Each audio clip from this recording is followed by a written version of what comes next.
Saudaraku, hari ini saya akan membagikan satu firman Tuhan. Judulnya adalah pelaksana firman. Jadi kita akan bicara tentang firman. Tahukah saudara bahwa firman itu bukan sekedar sesuatu yang kita baca. Firman bukan sekedar sesuatu yang kita dengar. Tapi firman itu sendiri hidup. Firman itu bergerak. Firman itu berkuasa untuk mengubahkan. Firman itu punya kuasa untuk menciptakan apa yang tidak ada jadi ada. Oke, kita baca terlebih dahulu Alkitab kita. Roma 4 ayatnya yang ke-17. Seperti ada tertulis, engkau telah kutetapkan menjadi bapa banyak bangsa di hadapan Allah yang kepadanya ia percaya, yaitu Allah yang menghidupkan orang mati. Dan kalimat terakhir kita baca bersama dengan keras. 1, 2, 3. Yang menjadikan dengan firman-Nya apa yang tidak ada menjadi ada. Coba Anda renungkan di sini. Artinya firman Allah itu material untuk menjadikan yang tidak ada menjadi ada. Yang tidak ada. Saya mau tanya sama saudara, kalau Anda disuruh mengkategorikan apa saja dalam hidupmu masuk dalam kategori tidak ada. Mungkin sebagian dari tempat ini yang tidak ada jodoh, atau mungkin anak, atau mungkin rumah, atau mungkin pekerjaan. Tapi tangkap firman Tuhan hari ini, Allah yang sanggup menjadikan dengan firman-Nya apa yang tidak ada jadi ada. Doa saya, segala sesuatu yang hari ini masih masuk kategori tidak ada, satu demi satu dibuat jadi ada.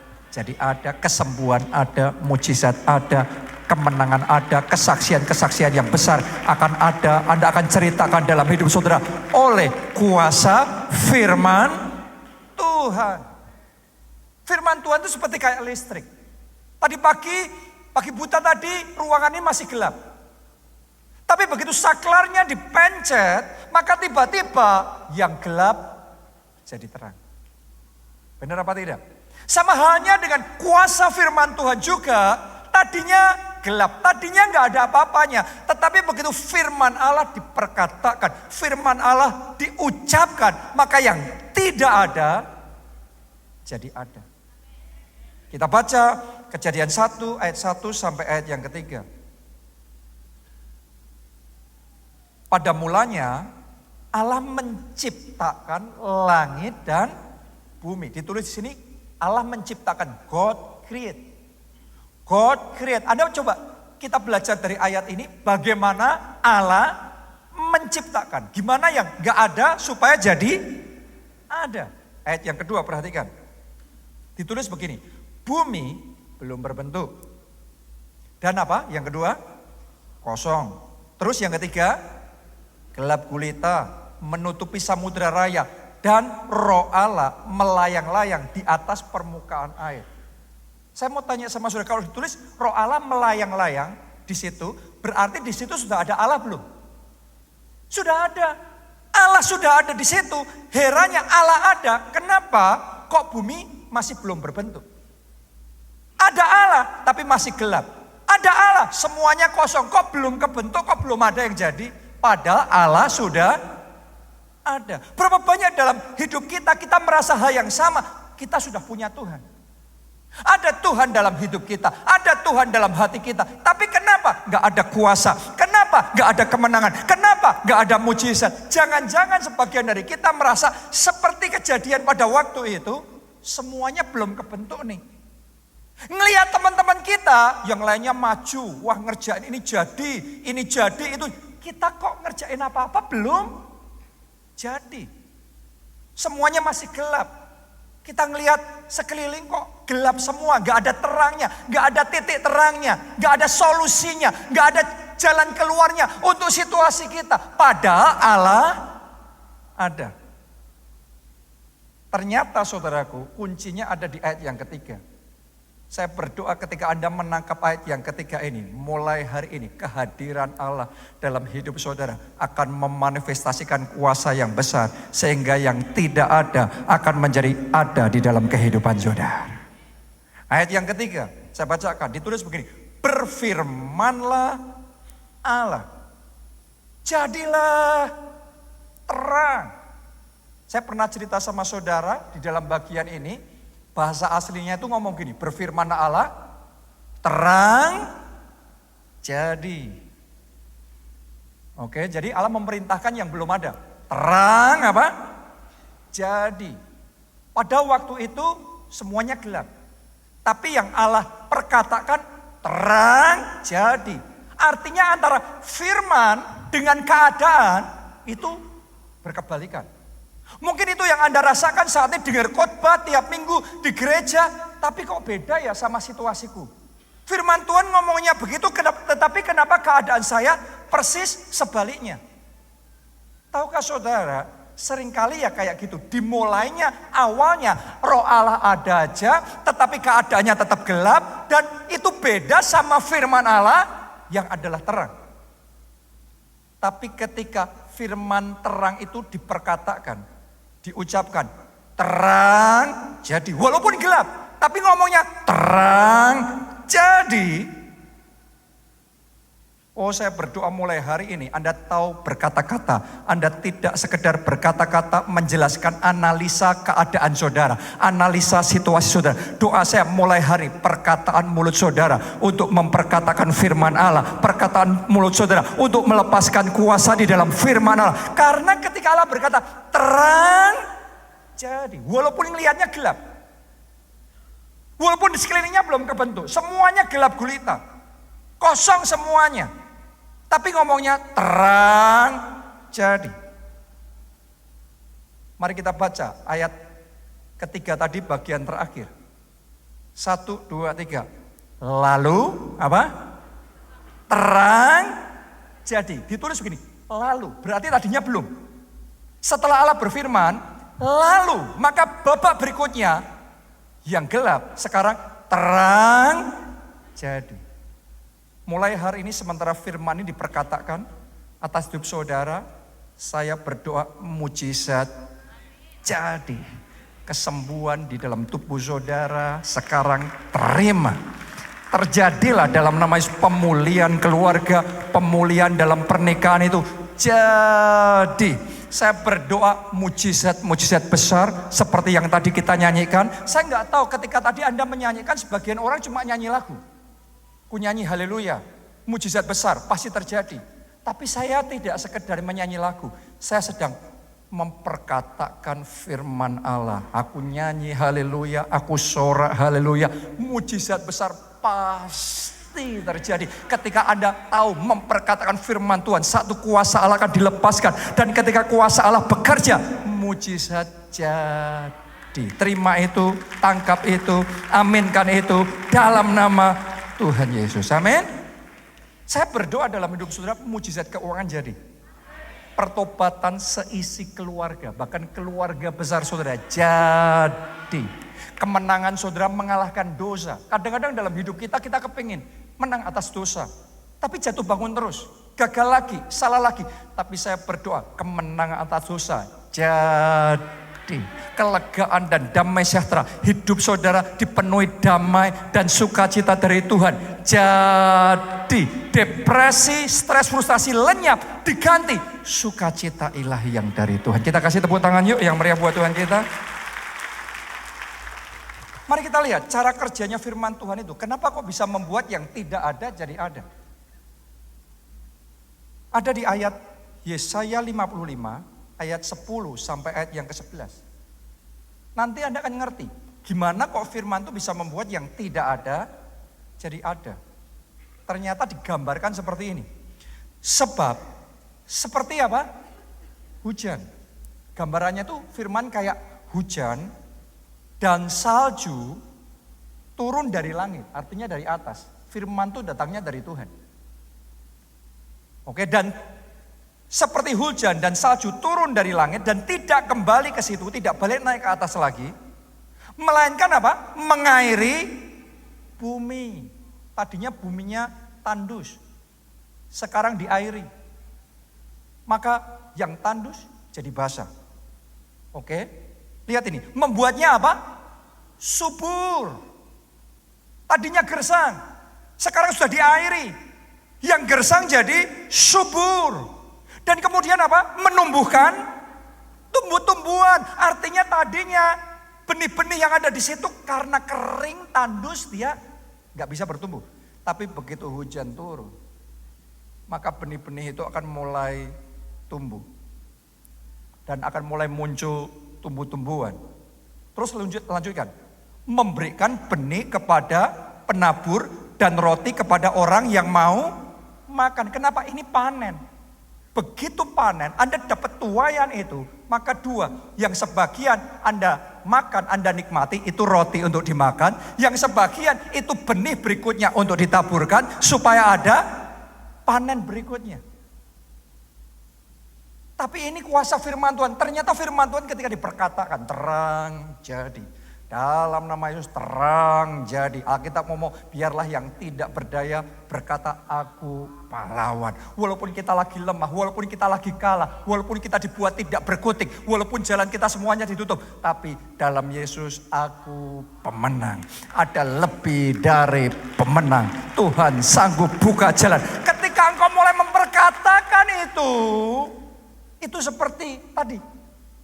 Hujan yang turun dari atas ke bumi gak akan balik ke atas, tapi akan mengairi, akan membasahi, akan menyuburkan dan akan menumbuhkan. Jadi mulai hari ini kalau ngelihat tandus, kalau ngelihat kering, mungkin yang kering adalah pekerjaan saudara, mungkin yang kering adalah keuangan saudara hari-hari ini. Dan godaan yang paling gampang keluar dari mulut kita adalah ngomong, berat ini, susah ini, kering semuanya ini. Keadaan beda seperti tahun-tahun yang dulu nih. Tapi tantangannya buat kita, saat kering ngomongnya basah, saat tandus ngomongnya subur, saat semua parameter dalam pekerjaan sudah turun, tapi Anda berkata ada kemenangan, ada solusi, ada jalan keluar. Anda nggak ngomong itu untuk menipu diri sendiri, tapi Anda sedang memperkatakan firman Tuhan dengan iman. Anda sedang melepaskan kuasa firman Tuhan, karena firman Tuhan itu hidup. Firman Tuhan itu bukan sesuatu benda mati, no. Firman Tuhan itu adalah pribadi Allah sendiri. Ketika Anda bekerja sama dengan firman Tuhan, Anda bekerja sama dengan Allah, maka di situ kuasa Allah bekerja. Kuasa Allah ketika bekerja, itu yang akan membalikkan kegagalanmu dirubah menjadi keberhasilan, kekalahan saudara dirubah menjadi kemenangan. Dengan kuasa firman. Jadi para pengusaha, di sini saya yakin ada banyak pengusaha, kalau semua parameter sudah turun, jangan ikut lemas dan ngomong, ya susah sekarang berat. No. Mulut saudara perkataan firman. Belajar dari Allah, ngelihatnya gelap, ngerasanya gelap. Tapi berfirmanlah, berkatalah Allah, jadilah terang. Saya percaya di tempat ini saya sedang berbicara sama orang-orang yang hebat, yang masa depannya gilang gemilang, dan Tuhan sedang bawa saudara tetap naik dan tidak turun. Mungkin Anda merasa situasimu turun terus, tapi saya perkatakan, deklarasikan firman Allah atas hidup saudara. Tangan Tuhan yang menopang saudara, yang akan memberi kekuatan dan membawa saudara tetap naik dan tidak turun, terbang tinggi bagaikan rajawan. Tahukah saudara, itu perkataan yang ketika diucapkan orang lain gak ngerti, dipikirnya nipu diri. Tuhan ngomong sama Abram, sekarang aku ganti namamu jadi Abraham. Tadinya Abram, dia belum punya anak, satu pun gak bisa. Tapi diganti namanya Abraham, bapak banyak bangsa. Itu bukan untuk nipu diri sendiri atau nipu orang lain, gak punya anak tapi ngomong punya anak. No, itu adalah melepaskan, mengaktifkan kuasa firman, kuasa Allah sedang bekerja dalam kehidupannya, sehingga orang yang gak punya sekarang jadi bapak banyak bangsa. Yang belum pernah mengalami kuasa Tuhan, belum punya kesaksian pribadi, dapat pertolongan Tuhan, doa saya akhir 2024 Dan 2025 nanti akan jadi tahunnya banyak mujizat, tahunnya banyak kesaksian, tahunnya banyak perbuatan-perbuatan Tuhan yang ajaib terjadi dalam hidup saudara. Amin. Jadi lawan keadaan saudara dengan kuasa firman. Lanjutkan pembacaan tadi ayat yang ke-11. Demikianlah firmanku yang keluar dari mulutku, iya. Lihat tuh, iya itu pribadi. Jadi Tuhan memperkatakan firman itu bukan sesuatu. Disebut sebagai iya. Ini pribadi. Iya tidak akan kembali kepadaku dengan sia-sia. Tetapi iya, saya berdoa mulai hari ini, Anda memperlakukan firman Tuhan sebagai pribadi. Karena firman itu hidup. Iya akan melaksanakan apa yang ku kehendaki dan akan berhasil dalam apa yang kusuruhkan kepadanya. Amin. Jadi mulai hari ini saya berdoa sementara Anda belajar memperkatakan firman Tuhan itu, setiap perkataan firman Tuhan yang Anda ucapkan satu demi satu berhasil. Ia tidak akan kembali dengan sia-sia, tetapi ia akan melaksanakan yang diperintahkan kepadanya dan ia akan berhasil. Akan ada hasil kemenangan, akan ada hasil terobosan, akan ada hasil buah-buah pertobatan yang nyata, akan ada hasil kemuliaan Tuhan dinyatakan dalam hidup saudara. Amin. Nah sekarang berikutnya lagi, dua mekanisme firman Tuhan bisa terlaksana. Karena di ayat tadi yang kita baca awal, Allah yang menjadikan dengan firman-Nya apa yang tidak ada jadi ada. Nah, firman supaya bisa jadi ada, supaya benar-benar terlaksana, ada dua mekanisme. Nomor satu, firman terlaksana tanpa perlu melakukan apapun. Jadi kitanya nggak perlu ngelakuin apa-apa, tapi karena Allah sendiri yang berfirman, Allah sendiri yang berjanji, maka semua yang diperkatakan Allah pasti jadi.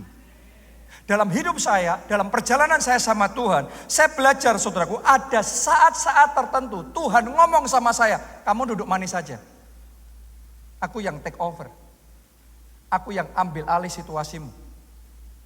Dan kalau saya nurut sama Tuhan, saya duduk manis yang mana itu agak susah buat saya.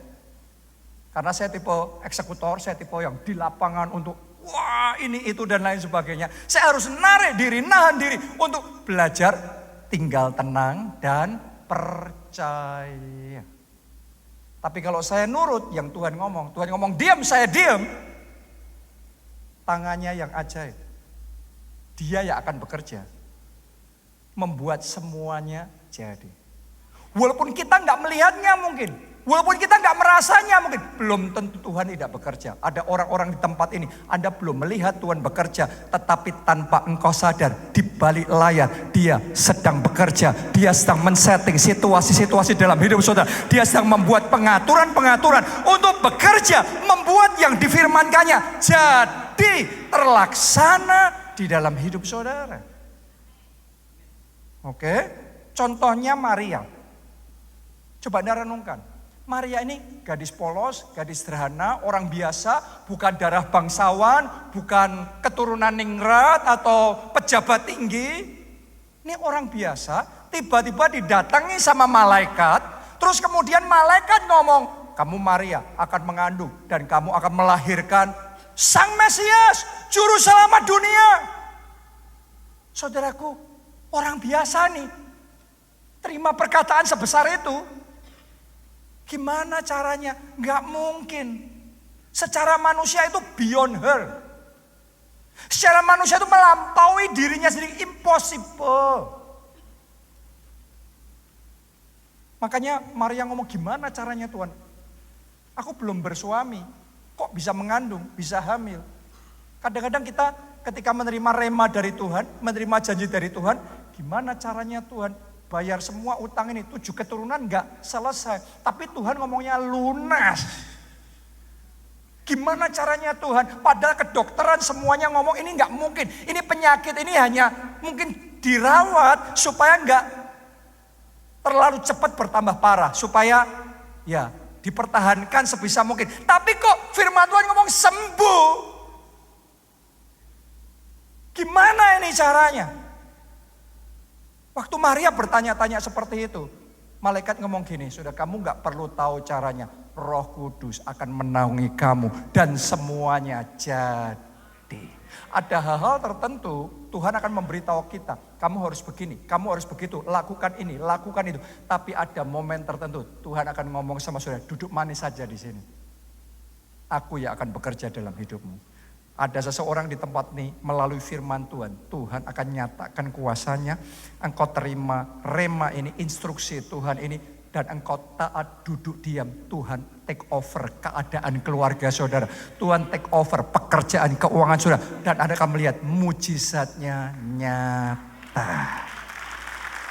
Jadi itu. Sekarang mujizat sedang terjadi itu dalam hidup saudara. Amin. Haleluya. Siapa di sini yang pernah pesan online, pesan makanan online, pesan barang online, taksi online, boleh lambaikan tangan? Hampir semuanya atau semuanya ya? Nah, saya tanya, kalau Anda pesan online dan Anda sudah klik OK, finalnya Anda klik, yang berikutnya Anda lakukan apa? Ya nunggulah, sabar aja. Anda mau tergesa-gesa sampai gimana wong? Makanannya baru diproses, disiapin. Anda mau telepon, hubungin lagi, ayo cepet. Ojek online-nya juga butuh waktu. Dari restoran itu sampai ke tempat saudara. Anda hanya duduk manis saja. Nanti kalau sudah waktunya pesanan Anda akan nyampe. Jadi sabar. Saya kadang-kadang kalau sudah selesai pesen, terus kemudian saya sibuk aktivitas yang lain, saya lupa pun pesanan saya tetap nyampe. Kalau kita pesan online saja bisa sabar, harusnya saudara dan saya terhadap janji firman Allah, kita harus sabar dan percaya kalau Allah berjanji, Dia akan menggenapi setiap janjinya dalam hidup kita. Haleluya. Ini yang dialami oleh Yosafat. Waktu itu Yosafat sedang diserang oleh dua bangsa sekaligus. Bani Moab dan Bani Ammon. Secara manusia nggak ada harapan tuh untuk dia bisa terlepas dari keadaan itu. Secara manusia harusnya habis. Tapi mari kita baca 2 Tawarik 20 ayat yang ke-17. Petunjuk Tuhan buat Yosafat pada waktu itu. Tuhan ngomong begini, dalam peperangan ini, ada banyak peperangan, tapi dalam peperangan ini, nggak semua peperangan Anda harus bisa membedakan. Tapi dalam peperangan ini, yang case ini, Yosafat, tidak usah kamu bertempur. Hai Yehuda dan Yerusalem, tinggallah berdiri di tempatmu dan lihatlah bagaimana Tuhan memberikan kemenangan kepadamu. Sampai di situ pembacaan kita. Saya percaya ada orang-orang di tempat ini, ada peperangan tertentu dalam hidup saudara. Tuhan ngomong, peperangan yang satu ini, perjuangan yang satu itu, kamu gak usah ngapa-ngapain. Aku yang ambil alih, aku yang akan bekerja, aku yang akan setting keadaannya, dan aku yang akan memberikan kemenangan kepadamu. Amin. Sebagian dari kita terlalu sibuk menyelesaikan masalah kita, ngurusin ini, ngurusin itu. Semakin kita urusin tambah kacau. Ada peperangan tertentu, nyelesainya percaya sama Tuhan. Gak semua peperangan saudaraku ya, tapi Tuhan ngomongnya peperangan yang ini. Jadi spesifik, ada perjuangan tertentu, ada pergumulan tertentu, ada masalah tertentu. Kalau Tuhan ngomong, diam, percayalah sama Tuhan. Gak semua masalah itu selesai kalau kita urusin. Ada masalah tertentu itu hanya selesai kalau kita berhenti dan kemudian percaya. Dalam tinggal tenang dan percaya, di situ letak kekuatan. Ada solusi, ada jalan keluar. Di situ nanti pintu-pintu akan terbuka buat saudara dan ada kemenangan. Ini yang dialami Daud juga. Kita baca lagi ya. Mazmur 110 ayatnya yang pertama. Mazmur Daud. Demikianlah firman Tuhan kepada Tuanku. Apa kata Tuhan sama Daud waktu itu? Duduklah di sebelah kananku sampai kubuat musuh-musuhmu menjadi tumpuan kakimu. Anda harus tahu dalam hidup Daud ada banyak peperangan. Dan waktu Goliat muncul, peperangan terjadi, Tuhan ngomongnya sama Daud, yang ini kamu maju. Aku menyertai kamu. Benar apa tidak? Ada banyak peperangan, Tuhan ngomong sama Daud, kamu hadapi caranya kayak gini. Untuk ngalahin yang ini strateginya begini. Tuhan memberi hikmat, Tuhan melatih tangannya bertempur, Tuhan melatih jari-jarinya untuk berperang, untuk merebut kemenangan. Tapi di case-nya pada waktu itu beda. Di kasusnya pada waktu itu Tuhan ngomong, yang ini Daud, kamu duduk manis saja di sini. Aku beresin semua buat kamu. Dan Daud percaya, maka dia melihat kemuliaan Tuhan. Kalau Tuhan suruh saudara ngelakuin, diam dan percaya, belajar dari Daud ya. Belajar, Tuhan ngomong diam, diam. Tuhan ngomong percaya, percaya. Yang dilakuin Daud apa? Memuji Tuhan. Menyembah Tuhan, menyenangkan hati Tuhan. Fokusnya membangun pondok Daud. Justru Tuhan disukakan. Dan kalau Tuhan ambil alih, yang akan kita alami itu jauh melampaui yang kita pikirkan. Oke. Di gereja kita ini ada pondok Daud loh, Bapak Ibu Saudara. Ada hal-hal itu dalam perjuangan saudara, Anda harus repot ngurusi ini, itu, ngurusin macam-macam. Tapi ada hal tertentu, kalau Tuhan sudah ngomong, aku yang take over. Saudara naik ke pondok Daud Asta saja, banyak bersyukur, memuji Tuhan, dan lihatnya Tuhan yang akan bertindak di dalam hidup saudara. Saya ngalami itu secara pribadi dalam kehidupan saya. Ada satu momen waktu sekian tahun yang lalu dalam hidup saya, di mana semua segala sesuatu yang ada dalam tanggung jawab saya, semuanya bermasalah semua. Muncul problem semua. Dan satu problem muncul, saya atasi. Terus kemudian selesai. Baru selesai, muncul masalah kedua, masalah ketiga. Oke, kita atasi lagi. Masalah kedua, ketiga. Baru lagi ngatasi. Masalah 4, masalah 5, masalah 6 sudah datang. Sekarang saya harus membagi pikiran, waktu, tenaga untuk ngurusi ya ini, ya itu, macam-macam saya urusi. Yang saya urusi baru saya kerjakan pontang-panting. Masalah 8, 9, 10, 11, 12 sudah muncul lagi. Saya ngerasa kayak saya jadi pemadam kebakaran yang cuma pontang-panting lari sana lari sini untuk memadamkan api masalah. Tapi nggak selesai-selesai, tambah saya urusin, masalah tambah banyak. Sampai di situ saya balik datang sama Tuhan dalam doa. Dan satu rema yang Tuhan ngomong sama saya, ayat yang kita baca terakhir tadi tentang Daud. Tuhan ngomong duduk di sebelah kananku. Sampai aku membuat musuh-musuhmu menjadi tumpuan kakimu. Saya tangkap itu dan saya ambil keputusan untuk percaya. Saya narik diri saya yang tadinya begitu sibuk ngurusi masalah. Orang itu beda-beda saudaraku ya. Ada orang punya masalah ya memang ya sudah. Gak diurusin memang kan.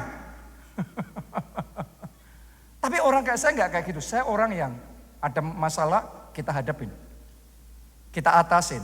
Kita harus jadi problem solver.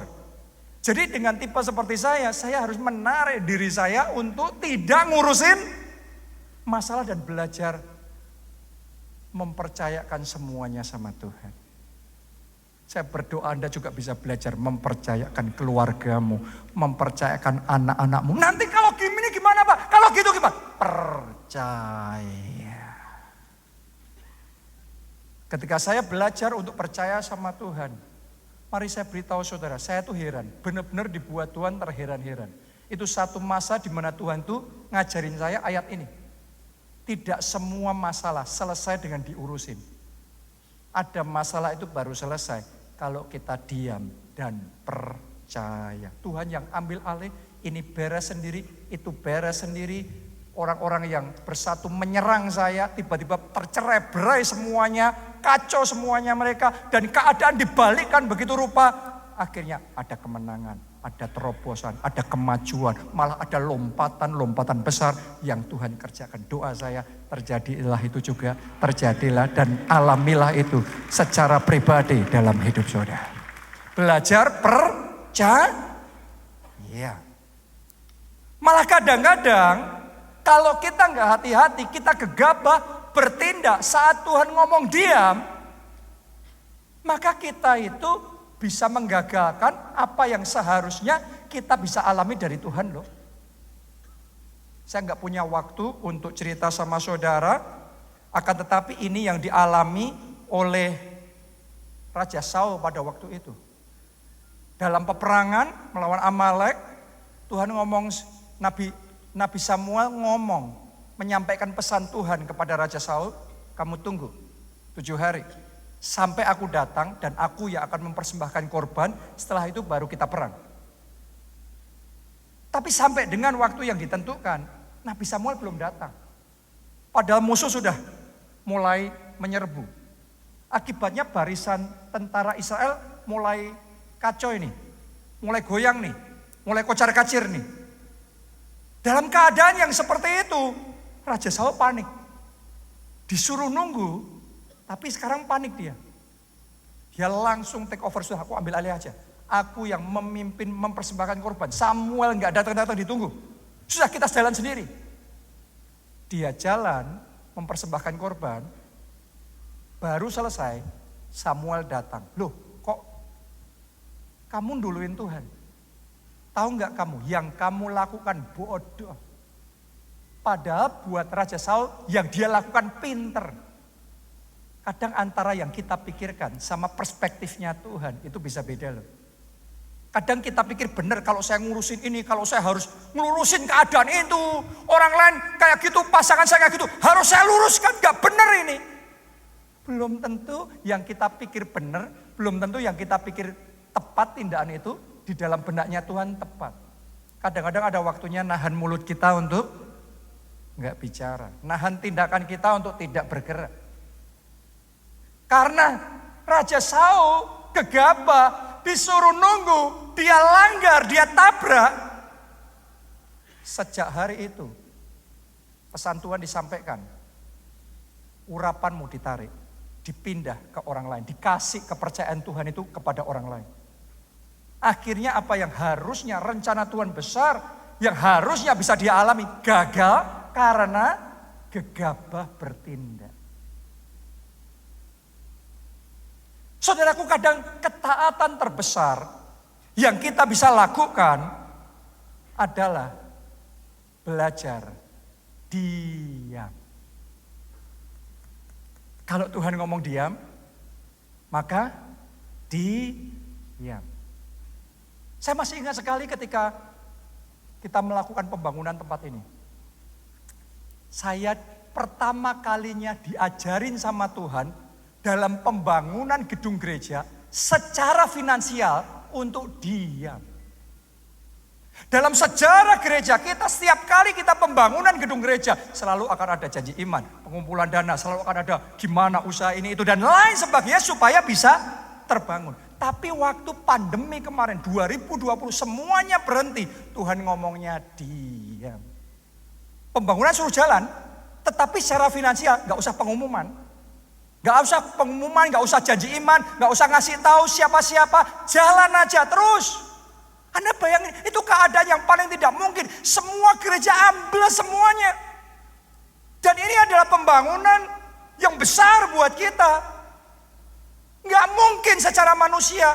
Belum lagi waktu Maret 2020 lockdown, Februari itu saudaraku kita ada ngelakuin sesuatu yang lain yang besar di Solo. Sehingga semua dana kita tuh dinolkan. Semua rekening, semua cadangan nol. Jadi Maret lockdown, benar-benar rekening gereja kita tuh nol. Tapi di 2020 Tuhan ngomongnya jalan. Dari mana dananya Tuhan? Aku yang menyediakan. Kalau saya nggak belajar percaya sama Tuhan, di masa pandemi saya ngomong pengumuman, wah kita mau pembangunan, ayo janji iman, malah marah semuanya. Lagi pandemi, Malah kita disuruh persembahan janji iman. Oh, bisa marah semua saudaraku. Tapi Tuhan ngomongnya diam. Dan di situ saya belajar percaya. Tapi tahukah saudara, Tuhan itu gak pernah mengecewakan loh. Kalau dia berfirman dengan kuasa firman-Nya semuanya jadi. Lantai 1 jadi, lantai 2 jadi, lantai 3 tidak ditinggalkan sama Tuhan. Lantai 4 terus disertai oleh Tuhan. Sampai lantai 9 semuanya jadi. Secara manusia di keadaan normal saja harus janji iman. Tapi di keadaan paling hopeless pun disuruh gak usah ngomongan sama sekali, gak usah janji iman. Dan Tuhan itu berkuasa. Saya mau ngomong sama saudara, di titik terendah dalam hidupmu, belajar, percaya sama Tuhan. Engkau akan melihat kemuliaan Tuhan, kuasanya bertindak, mujizatnya nyata dalam hidup saudara. Tepuk tangan yuk, yang meriah buat Tuhan yang membuat dengan firman-Nya yang tidak ada, jadi ada. Yang terakhir, yang kedua, mekanisme yang kedua, firman Allah terlaksana ketika kita jadi pelaksana firman. Ini beda sama yang pertama. Kalau yang pertama tadi, firman Tuhan akan terlaksana kalau kita belajar diam. Tapi yang kedua, dalam peperangan ini kita harus jadi pelaksana firman. Kita baca Yoel 2 ayat 11. Dan Tuhan memperdengarkan suaranya di depan tentaranya. Pasukannya sangat banyak. Dan apa? Pelaksana firman-Nya kuat. Coba semuanya katakan pelaksana firman yang kuat. Ayo ngomong dengan suara yang kuat dong. 2, 3. Pelaksana firman yang kuat. Kalau Anda terima firman Tuhan, Anda terima rema firman Tuhan, jadilah pelaksana firman yang kuat. Sama-sama melakukan firman. Kalau di titik Tuhan ngomong, kamu maju yang ini, kamu perang yang ini, kamu berjuang yang ini. Begitu Tuhan ngomong berjuang, Anda harus tahu tingkat kekuatan di dalam perjuangan saudara menentukan seberapa besar kemenangan yang Tuhan akan kerjakan dalam hidupmu. Jangan jadi pelaksana firman, jadi sih, tapi loyo, lemah. Jadilah pelaksana firman yang kuat.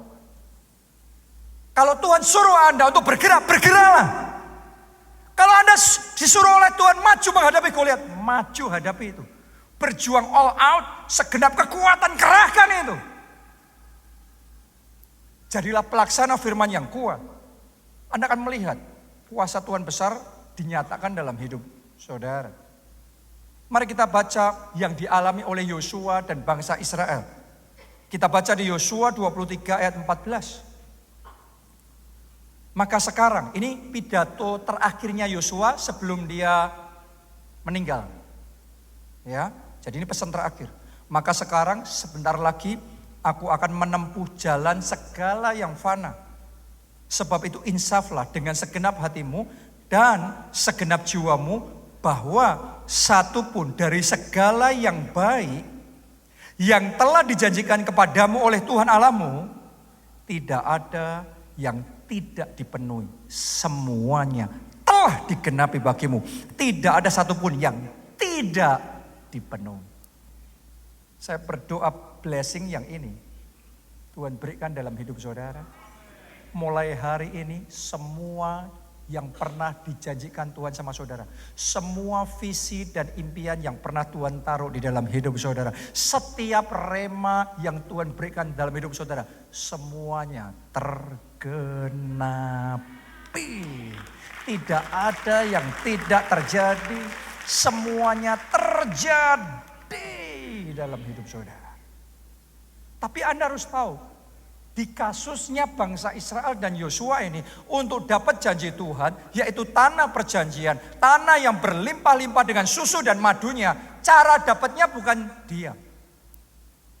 Yang Tuhan ngomong sama Yosua dan bangsa Israel, bukan kamu duduk manis di sini. No. Yang Tuhan ngomong seberangi sungai Yordan. Take over Jericho, take over Ai, take over satu demi satu wilayah di tanah perjanjian. Disuruh untuk perang. Kalau mereka nggak respon, mereka disuruh maju malah diem, ya nggak dapat apa-apa. Berapa banyak orang Kristen ngomong, Tuhan kapan aku diberkati? Jawaban Tuhan, aku sudah berkati kamu. Kapan kamu mau maju dan berjuang? Kapan kamu kerja keras? Kapan kamu bayar harga dengan sungguh-sungguh? Kadang-kadang di benak kita berpikir semuanya Tuhan yang ngerjain. Ada momennya semuanya Tuhan yang ngerjain. Kita cuma duduk manis, jadi sendiri. Tapi kebanyakan momen adalah Allah turut bekerja dalam segala perkara untuk mendatangkan kebaikan. Most of the time, Tuhan mau kita bergerak. Most of the time, Tuhan mau kita berkarya. Tuhan mau kita melakukan bagian kita.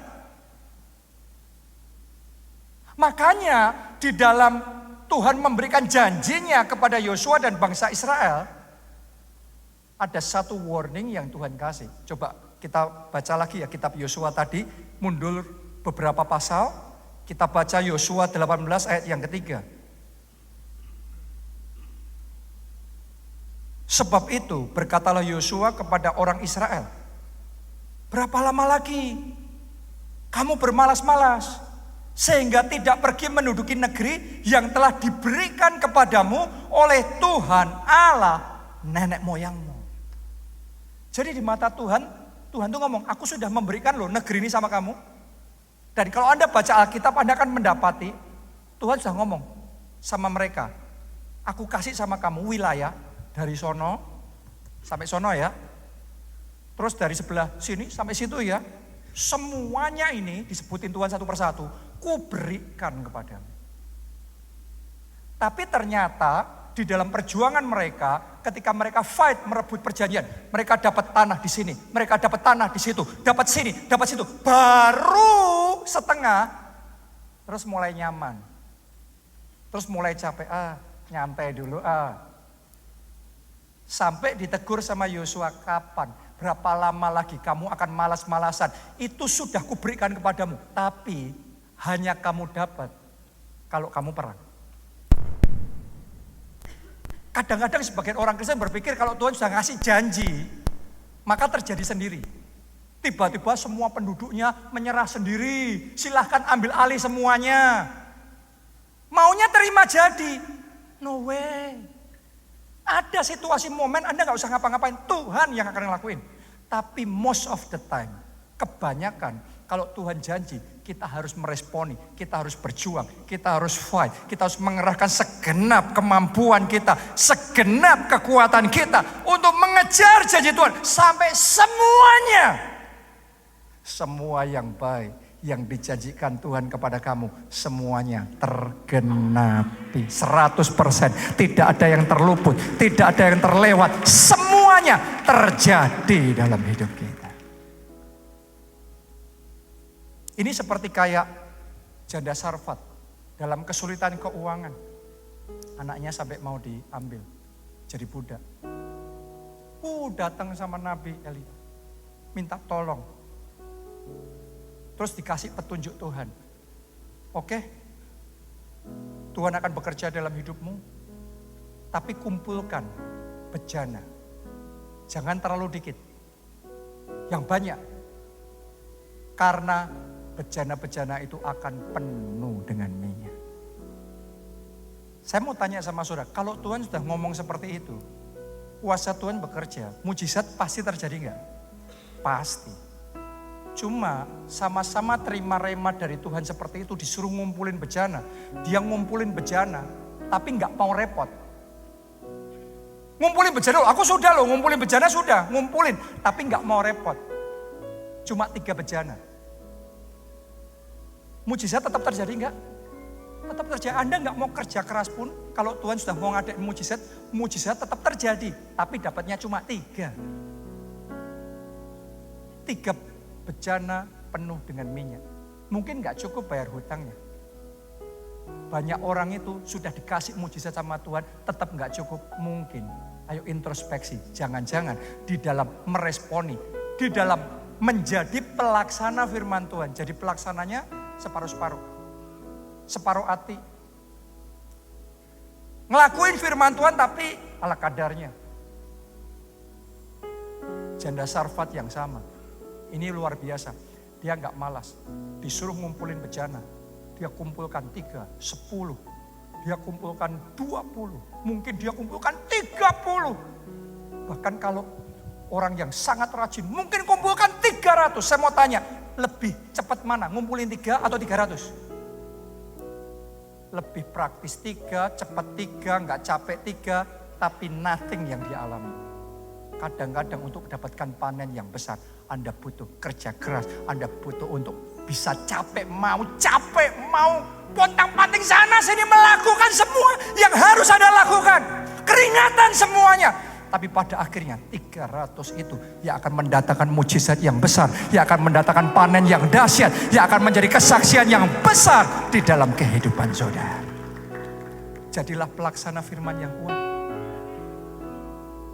Begitu Tuhan sudah ngomong, saya tahu dalam hidup saya ada momen-momen kalau Tuhan sudah ngomong, saya kerjain dengan segenap kekuatan. Buat Tuhan, measure dari miracle itu unlimited. Gak ada batasannya. Kalau Tuhan sudah mau bekerja itu, terserah kamu. Seberapa kamu percayanya, aku kerjain. Jadilah pelaksana firman yang kuat. Saya masih ingat sekali, waktu saya sekolah Alkitab di Amerika. Itu persis sebelum Krismon.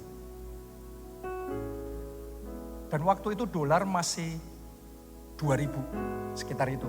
2000 sekian, saya lupa persisnya. Tiba-tiba Tuhan ngomong sama Pak Obaja, beli dolar sekarang. Beli dolar, jangan terlalu dikit, yang banyak. Kayak Janda Sarfat tadi kan, kumpulin bejana, jangan terlalu sedikit, yang banyak. Saya bersyukur saudaraku, saya punya bapak jasmani, bapak rohani yang jadi pelaksana firman Tuhan yang kuat. Dia sama-sama dapat instruksi yang dari Tuhan. Dia jalanin itu enggak separuh-separuh. Semua yang ada, yang dia punya, semuanya dikumpulin. Semuanya dibeliin dolar waktu itu. Dan kita enggak sangka-sangka dari 2.000 naik 3.000, naik 5.000, 10.000, 15.000, mungkin sesaat sempat 20.000 terus balik lagi. Itu keadaan enggak mudah di Amerika, teman-teman saya, berat sekali, banyak yang nggak bisa lanjut kuliahnya karena biayanya jadi membengkak. Dolarnya sama, bayar sekolahnya sama, USD-nya. Tetapi rupiahnya sekarang lipat. Banyak yang harus pulang. Tapi karena Tuhan sudah bicara dulu sama papa saya dan dia jadi pelaksana firman yang kuat. Benar-benar itu Tuhan cukupkan semuanya. Tahu nggak saudaraku, selama sekian tahun saya sekolah di sana. Semua uang sekolah, semua uang makan, semua uang main, semua uang belanja, semuanya tercover dengan satu tindakan ketaatan. Setelah semuanya selesai, saya balik ke Indonesia, sisanya masih ada. Saya hitung, kalau itu dirupiahkan, itu adalah jumlah uang yang pertama kali dibeliin dolar, sisanya ini masih 3 kali lipatnya uang yang dipakai untuk beli. Jadi saya dapat beasiswa dari surga, dibayarin semuanya. Uang sekolah, shoppingnya, makannya, biaya hidup semuanya, tiket bolak-balik. Masih sisa 3 kali lipat. Itu mujizat 5 roti dan 2 ikan, masih sisa 12 bakul. Saya berdoa, terjadilah juga dalam hidup saudara. Jadilah pelaksana firman yang kuat. Anda akan melihat kemuliaan Tuhan.